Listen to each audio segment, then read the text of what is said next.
Wait a minute. Let me react. What's up, guys? GeorgeTheCloud here. My name's Jorge, aka George. Welcome to the channel and welcome to my life. We have 10,000 Maniacs Trouble Me on the David Letterman Show 1989. Just a few days, I reacted to the entire Blind Man's Zoo album from 1989 by 10,000 Maniacs. Feel free to check it out. I go deep into the lyrics, the songs, the commentary, etc. And actually, this song was my favorite one from the album. So I'm happy to check this one out. It is going to be live. I didn't David Letterman was a little bit before my era, but I have heard mentions that he was one of the best like talk show hosts on television. So feel free to chime in the comments. And this is a request by Raymundo. Thank you so much for the support and for being a patron. I appreciate it. Everyone else, feel free to check out the Patreon where you can find my full catalog of reactions. All right. Yeah, there is the album cover. How could I ever forget? Okay. Grab some popcorn, fill up your water, put your headphones on. And let's begin. The Blind Man's Zoo. Ladies and gentlemen, please welcome back to our program Robert Buck and Natalie Merchant of 10,000 Maniacs. Kids!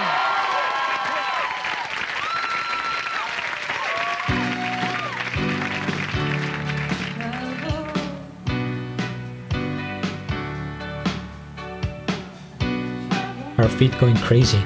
Disturb me with all your care and your worry on the days when you've been spent. Why let your shoulders back underneath this burden when my back is sturdy and strong? Tell me, don't mislead me, because my feelings are torn and swelling. There's no telling when it starts or how it ends. Why are you building this thick brick wall to defend me when your silence is my biggest fear? Why let your shoulders back underneath this burden when my back is sturdy and strong? Speak to me, have a look inside these eyes while I'm learning. Please don't hide that just because of tears. Send you off to sleep with the baby non-stop. You're turning and tossing. Let me know where the hurt is and how to heal.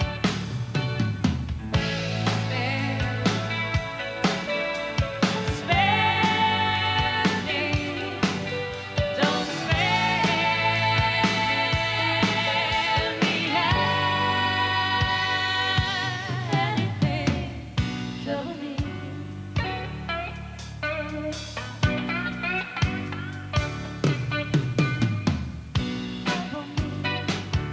Disturb me with all your care and your worry. Let our words bring the shelter from the storm. And lastly, let me know what I can have. There's no honesty in my sweet plan. You can see, trust is what I want for me. If you shall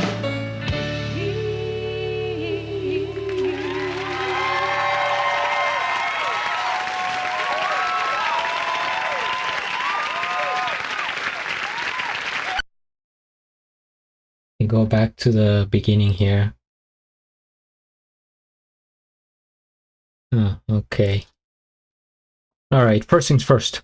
we hit the like. I am subscribed to 10,000 Maniacs, and I'll have a link of the original video down in the description below.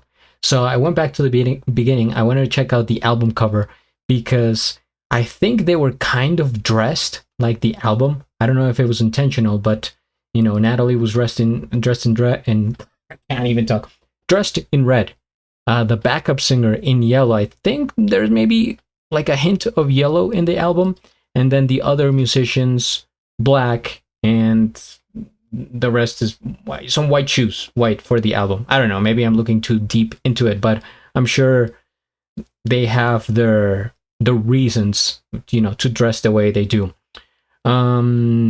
Yeah, just the singing in here and the fact that she has the backing vocals. By the way, is this singer over here in yellow, I don't know her name, the one that sings in the original song, or did they get her just to perform live? Because obviously she can't sing. I mean, I get they could have a recorded version. Maybe it would have been a bit complicated. But now I'm wondering, then, was it always her singing the backup vocals? Either way, I think it's just beautiful how those two layers, and sometimes how they harmonize. Also the tempo of this song, it's kind of chill. It's kind of there's not a lot going on, so it's easier to absorb everything. Like the drums, they're kind of okay, you know, and the instruments, I notice them so much whenever there's like a guitar riff, a piano solo in there, whatever. It's just like, for the ears, super enjoyable. And this may be my favorite song in general from 10,000 Maniacs. I don't know, I would have to go back, but it's definitely my favorite from the album. And I read somewhere that it was, I think, their most successful song from the album because it was more commercial, right? For the radio, for people to be able to enjoy it. And I could see it because the other songs were a lot deeper and like just more intense in the lyrics and like how they wanted to get their point across. This one is just like, you know, like I said, laid back. Let me go back here. She's always so, how do I put this? Not serious when she performs, but like professional, I guess, if we want to put it that way. It's like she's there to do the work. I'm sure she's enjoying it, but she takes it like, okay, I'm here to sing the song. You know, this is what I do, and just like no shenanigans from Natalie Merchant. And it's something I noticed because now, you know, in 2026, in today's era, a lot of musicians are putting more points into, you know, the like the crowd control, the presentation, the effects going on, the dancing, if you have choreography, the fashion, what you're dressed, what you say to the crowd, like before, after, like all those things. Whereas here, it's like stripped down, just a performance. That's it. That's all we need. And I was thinking also, because Natalie was before his time, but I feel like her and James Blunt would get along. I'm a big fan of James Blunt ever since I discovered him on the channel. And I see them both kind of with the same mentality in terms of lyricism. So maybe they got together at one point. I don't know, but it would have been cool if they collaborated.